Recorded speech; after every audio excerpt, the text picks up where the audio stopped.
Hello guys, आज मी तुम्हाला माझी तूप बनवण्याची पद्धत शेअर करणार आहे। तूप सगळ्यांनाच बनवता येतं, प्रत्येकाची पद्धत थोडीफार वेगळी असते। त्यामुळे मी आज माझी तूप बनवण्याची पद्धत तुमच्याशी शेअर करणार आहे। किती दाणेदार आणि रवाळ तूप तयार होतं तुम्ही पाहू शकाल। कलरही खूप छान सुरेख येतो। तर लगेच रेसिपीला सुरुवात करूया। त्या अगोदर तुम्ही जर चॅनलवरती नवीन असाल आणि अजूनही चॅनलला सबस्क्राइब केलं नसेल तर नक्की करा। तसेच बाजूच्या घंटीवर दाबून ऑल बटनवरती देखील दाबा। त्यामुळे काय होईल, मी अशा खूप साऱ्या रेसिपीज अपलोड करणार आहे, तेव्हा त्याचं नोटिफिकेशन तुम्हाला येईल आणि तुमची कुठलीही रेसिपी मिस नाही होणार। चला तर मग रेसिपीला सुरुवात करूयात।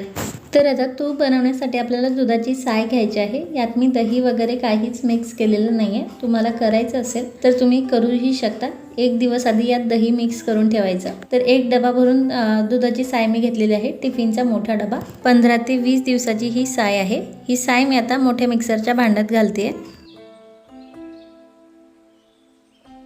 सर्व साय मी एकदाच घातलेली आहे। तुमच्याकडे जास्त साय असेल तर तुम्ही हे दोनदा करून म्हणजे 2 बॅचमध्ये फिरून घेऊ शकता।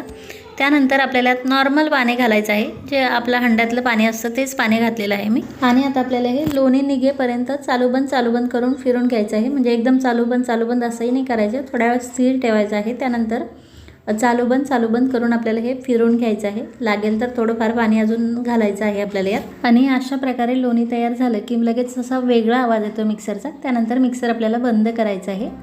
किती छान लोणी निघालेलं आहे तुम्ही पाहू शकाल। हे मी आता एका दुसऱ्या भांड्यात ओतून घेते, म्हणजे आपल्याला या लोण्याचा गोळा बनवून घेता येईल। आणि आता आपल्याला या लोण्याचा असा गोळा बनवून घ्यायचा आहे। खूप छान आणि खूप जास्त लोणी निघालेलं आहे तुम्ही पाहू शकाल। लोणी जास्त असलं की तूपही जास्तच होतं। त्यामुळे साय आपल्याला अगोदर व्यवस्थित मिक्सरला फिरून घ्यायची आहे आणि असं लोणी काढून घ्यायचं आहे। हा लोण्याचा गोळा आता आपल्याला धुवून घ्यायचा आहे। हा मी दुसऱ्या भांड्यात घेते। आणि आता हे जे खालचं दूध आहे, म्हणजे आपण यात दही घातलेलं नाही आहे, त्यामुळे याला ताक म्हणता नाही येणार, त्यामुळे मी दूध म्हणते। हे आपल्याला परत मिक्सरला फिरून घ्यायचं आहे। आणि वरती जे थोडंफार लोणी येतं त्या लोण्याचा आपल्याला कणिक मळताना वापर करायचा आहे। खूप छान पोळ्या होतात आणि दुधाचा कुठलाही मग घटक वाया जात नाही।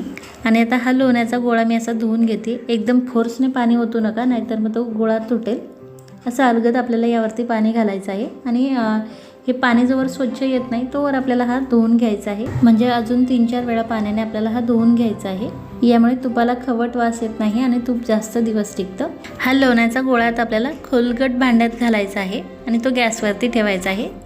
सुरुवातीला गॅसची फ्लेम वाढवायची आहे आणि हे लोणी वितळवून घ्यायचं आहे। लोणी असं वरती येतं, त्यामुळे आपल्याला भांडं असं खोलगट घ्यायचं आहे।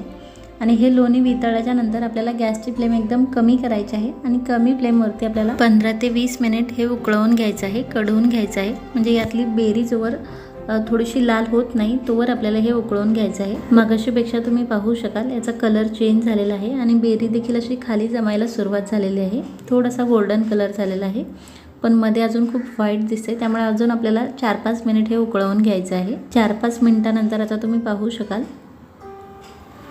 बेरी अशी पूर्ण लाल झालेली आहे आणि मध्ये थोडासा भाग फक्त व्हाईट आहे।